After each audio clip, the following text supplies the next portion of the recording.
graças a Deus, não sigo o exemplo de Vossa Excelência em matéria de heterodoxia, viu? Graças a Deus. Vossa Excelência, e faço disso um ponto de honra. Faço disso um ponto de honra. Está com vista ao ministro. Ao ministro. Basta ver o que Vossa Excelência fez no Senado. Do Senado, basta ver o que Vossa Excelência faz diariamente nos jornais. É uma atitude absolutamente, a meu ver, incompatível. Incompatível com os absurdos que Vossa Excelência faz. Não, absurdos não. Vossa Excelência retire o que disse, porque não existe. Vossa Excelência está faltando com decoro, não é de hoje. E eu repilo qualquer... Vossa Excelência, por favor, me esqueça. Não retiro. Isso. Bom, então, Vossa Excelência se mantenha como está. Eu afirmo que Vossa Excelência está faltando com decoro. Aliás, eu gostaria de pedir, sinceramente, ao eminente revisor, se seria possível a Sua Excelência distribuir o seu voto antes do início da sessão, como eu tenho feito, porque facilita o debate. Ministro, não é praxe isso, e meu voto está justamente em função do fatiamento, está num permanente fazer e refazer-se. E eu tenho tomado cuidado de incorporar de última hora, inclusive, as observações sempre judiciosas de Vossa Excelência, e, portanto, eu não tenho o voto pronto antes do julgamento. E não posso fazer. O ministro Lewandowski teve que fazer uma adaptação metodológica. Exatamente. Então é natural que ele experimente dificuldade de distribuir. Eu estou sempre, senhor presidente, sempre incorporando as observações do relator, dos colegas, dos memoriais que eu recebo, e meu voto, Vossa Excelência podem verificar, e às vezes eu tenho várias folhas soltas, eu não tenho um voto ordenado como eu tinha no começo do julgamento, réu por réu. Somos testemunhas. Eu acho o seguinte, ministro relator, quem quiser ouvir o meu voto tem que estar aqui no plenário e prestar atenção no que eu estou dizendo. Este é exatamente o sentido de um julgamento colegiado. Data venha. Muito bem que nem sempre, quando a leitura porta sobre textos muito longos, nós temos condições de absorver tudo. Anteveja esse tipo de manobra. Porque não se pode fazer isso com o Supremo Tribunal Federal. Agora eu vou dar uma desperto e vou conseguir a decisão do aborto. De preferência, na turma com 3 ministros. Aí a gente faz um 2-1. E deixa de fora desse seu mau sentimento. Você é uma pessoa horrível. Uma mistura do mal com atraso e pitadas de psicopatia. Isso não tem nada a ver com o que está sendo julgado. É um absurdo, Vossa Excelência, aqui, fazer um comício cheio de ofensas, grosserias. Vossa Excelência não consegue articular um argumento, fica procurando, já ofendeu a presidente, já ofendeu o ministro Fux, agora chegou a mim. A vida para Vossa Excelência é ofender as pessoas, não tem nenhuma ideia. Não tem nenhuma ideia. Nenhuma. Só ofende as pessoas. Ofende as pessoas. Qual é a sua ideia? Qual é a sua proposta? Nenhuma. É bilis, ódio, mau sentimento, mal secreto. É uma coisa horrível. Vossa Excelência nos envergonha. Vossa Excelência é uma desonra para o tribunal. Uma desonra para todos nós. Um temperamento agressivo, grosseiro, rude. É péssimo isso. Vossa Excelência sozinho desmoraliza o tribunal. É muito ruim. É muito penoso para todos nós. Temos que conviver com Vossa Excelência aqui. Não tem ideia, não tem patriotismo, está sempre atrás de algum interesse que não é o da justiça. Uma coisa horrorosa. Uma coisa horrorosa, uma vergonha, um constrangimento. É muito feio isso. Isso é um Supremo Tribunal Federal. Presidente, eu estou com a palavra e continuo. Presidente. Mas, após o julgamento do Supremo, surgiram vozes na sociedade dizendo que a pena teria sido excessiva.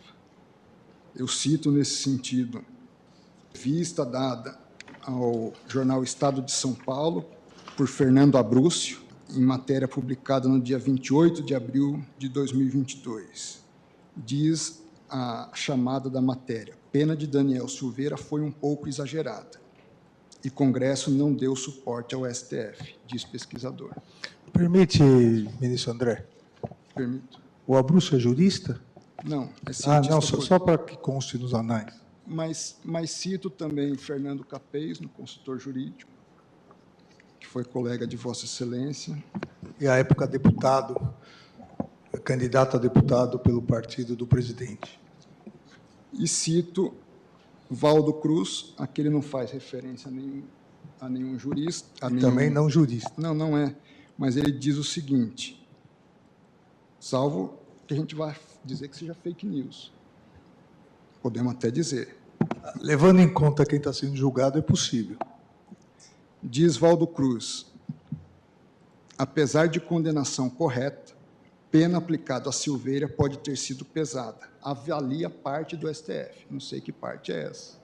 A minha avaliação foi feita nos autos, então não toquei nesse assunto. Sei dos preconceitos. A palavra ao ministro André não Mendonça. da mesma forma, mas segmentos religiosos também sofrem preconceitos, não estão percebidos. Principalmente os de matriz africana. Não são os evangélicos que sofrem, não são os católicos. Também. Os católicos também vão sofrer a vida inteira. Agora, no Brasil, a religiosidade, os cultos são os de matriz africana. Na esteira exatamente dessa cultura. Então, eu entendo e me solidarizo e sinto a dor dessas atitudes preconceituosas. A grande questão, sob a minha ótica, é que, embora reconhecendo tudo isso, dentro da minha leitura também dos princípios fundamentais do Estado Democrático de Direito, à luz de uma divisão de poderes, caberia, a meu juízo, não ao Supremo Tribunal Federal trazer essa inovação, mas ao Poder Legislativo correspondente. Permita-me apenas fazer um registro final dos meus mais profundos respeitos à comunidade negra. Nós somos um só povo, uma só raça, uma só nação.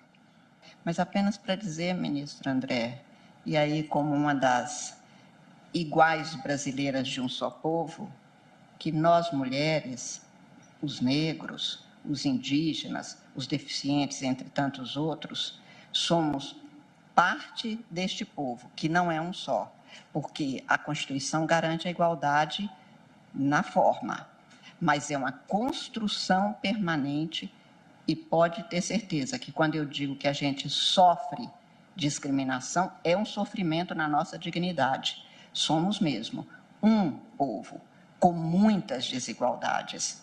Apenas para reforçar, eu acredito que à época dessas declarações ainda havia inquérito em tramitação sobre o assunto.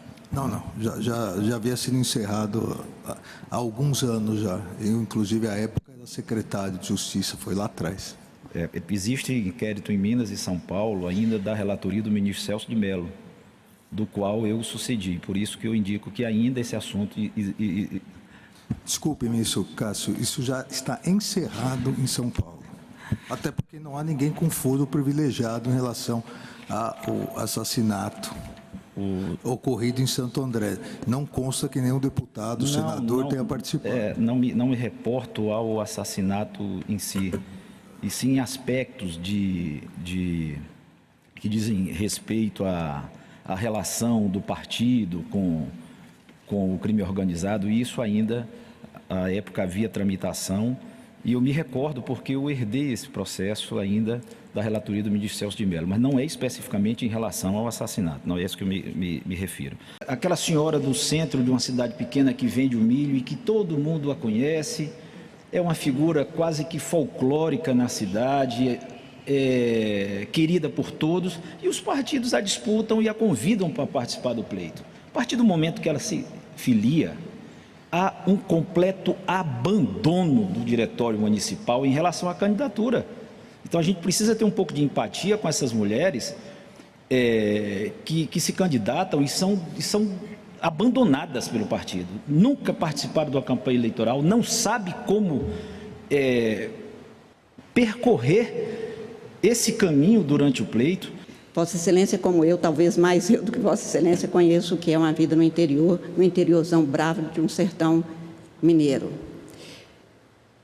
O que a gente quer, nós mulheres, não é empatia, é respeito aos nossos direitos, mas é preciso e é essa a educação que a Justiça Eleitoral tem a tradição de oferecer, de reconhecê-la como pessoa dotada de autonomia e capaz, sem precisar de ser amparada, cotejada. Isso é o que nós mulheres não queremos, ministro. Com todo respeito, eu entendo quando Vossa Excelência afirma de uma forma que soa para nós mulheres quase paternal, dizendo: é preciso que tenha empatia. Não, é preciso que tenha educação cívica para todos os cidadãos brasileiros igualmente participarem livremente, autonomamente, com galhardia das campanhas eleitorais, da vida política de um país. Não é considerando o que nós temos considerado aqui, e esta é uma ótima tradição que vem em benefício da igualdade constitucionalmente estabelecida e que nós tanto almejamos, porque nós, mulheres, sabemos exatamente o que é ser tratado em desvalor. Não é desvalorizando e achando que mulheres são coitadas, porque coitadas não somos. Somos pessoas autônomas, igualmente, em condições iguais ao dos homens, e por isso, quando se fala que o partido abandonou, como outrora dizia, se o marido abandonou a coitada, não tem coitado, não. Nós não queremos ser coitadas, nós queremos ser cidadãs iguais. Muitas vezes, coitados são homens e ninguém assim considera. A desigualdade, ministro, está nesse tipo de tratamento. Por isso a ação afirmativa. Por isso agora eu tenho postulado uma ação transformativa, de nos olhar com respeito e considerando que somos capazes.